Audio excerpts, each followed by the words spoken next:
केलवा के पात पर उगले सूरज माल जाके झोंके एक और बाछट बरतिया जाके झोंके एक बाछट बरतिया हो जाके झोंके एक ले छठ बरतिया हो जाके झोंके केलवा के पात पर उगले सूरज माला जाके झोंके एक बाछट बरतिया हो कि जाके झोंके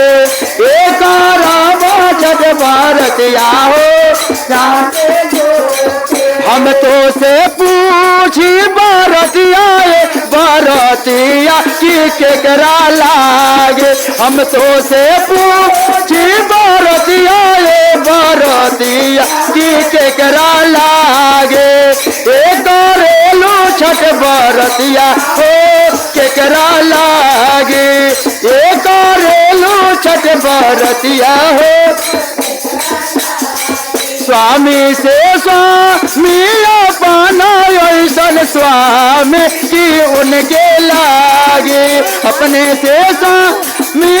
रूना ऐसन स्वामी के उनके लागे एक छठ बरतिया हो उनके लागे एक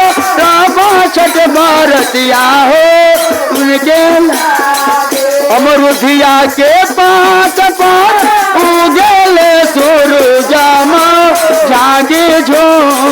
अमरुदवा के पात पर उगले सूरज हो जाके झोंके एक बाछट बरतिया हो जाके झोंके एक झोंके छठ बरतिया हो आगे झोंकी हम तो से पूछी बरतिया बरतिया की किनकाला हम तो से पूछी बरतिया बरतिया की किनकाला गे एक रेलू छठ बरतिया हो हम जे बेटा राजा ऐसन बेटावा उनके लागे हमरो जे बरतिया हो उनके लागे एक रेलू छठ बरतिया हो हमरो जे बेटावा राजा ऐसन बेटावा के उनके लागे एक छठ बरतिया हो उनके लागे एक